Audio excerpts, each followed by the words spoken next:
ये आप कह रहे हैं कि राहुल गांधी वाकई कांग्रेस का स्वरूप बदलना चाहते हैं, जिसके लिए वो दिन रात लगे हुए भी हैं। किरीट भाई सोलंकी, आप बता दीजिए, आपकी टक्कर राहुल गांधी से या केजरीवाल से?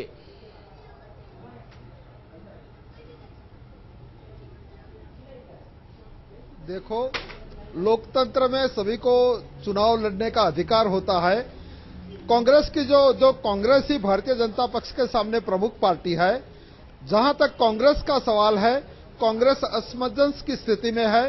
कांग्रेस की मजबूरी है कि वो राहुल गांधी को नरेंद्र भाई के सामने प्रत्याशी के रूप में, प्रधानमंत्री के प्रत्याशी के रूप में घोषित करना ही है। कांग्रेस को पूरा भरोसा है कि नरेंद्र मोदी के सामने राहुल गांधी और कांग्रेस बहुत बुरी तरह पीछे वाली है। राहुल गांधी और कांग्रेस की बात तो आपने कर दी। अरविंद केजरीवाल को आप कहां आते हैं? क्योंकि अरविंद केजरीवाल ने साफ तौर पर कहा है कि मेरा मुकाबला तो सिर्फ बीजेपी से है।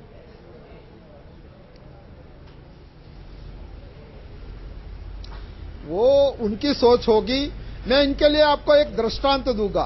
अभी अभी अरविंद केजरीवाल जी ने दिल्ली के मुख्यमंत्री के तौर पे दिल्ली में जो लोगों के लिए, जो लोगों का दरबार का एक आयोजन किया, 15 मिनट के अंदर ही जी करीबन 3,500 लोग इकट्ठे हुए। उनको वो संभाल ना सके और वो लोक दरबार को छोड़ के भाग गए। मैं इसकी तुलना आपको नरेंद्र भाई मोदी की पटना की रैली के साथ करना चाहता हूं। अब आप रैलियों को छोड़िए, अब रैलियों से कुछ नहीं होगा। किरीट भाई सोलंकी, अब आपको जमीन में लोकसभा चुनाव लड़ना है और अपने काडर से कहना है कि कम से कम जो भीड़ जुट रही है उन्हें पोलिंग बूथ तक लाइए।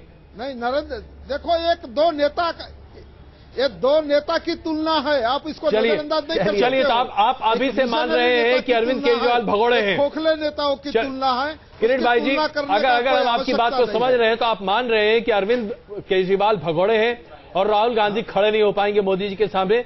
चलिए, बहुत ज्यादा वक्त नहीं है, 4-5 महीने में सब कुछ साफ हो जाएगा। मैं नहीं बोलता हूं जी, मैं नहीं बोलता हूं। चलिए, लेकिन आपका भाव ये निकल रहा है। मैं नहीं बोलता हूं।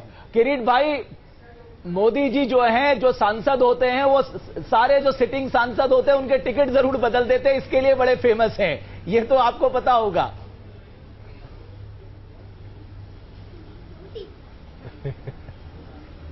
देखो, किसको टिकट देना है पार्टी हाईकमांड और पार्लियामेंट्री बोर्ड का वो उसका मसला है। मगर हमारा तो एक ही ध्येय है कि नरेंद्र भाई मोदी अगले प्रधानमंत्री बने, भारतीय जनता पार्टी अपने बल पे सरकार बनाए। बिल्कुल, यही हमारी मंशा। आप अपने लक्ष्य के साथ बिल्कुल आगे बढ़ते रहिए। राहुल देव जी और किरीट भाई, आप दोनों का बहुत बहुत धन्यवाद इस चर्चा में शामिल होने के लिए। जाहिर सी बात है, कांग्रेस ने अपनी बातों को सीधे तौर पर नहीं लेकिन अप्रत्यक्ष तौर पर सामने जरूर रख दिया है। कांग्रेस के नेता राहुल गांधी हैं, इस पर किसी को शक शुबा नहीं होना चाहिए। वापस आते हैं और खबरों के साथ।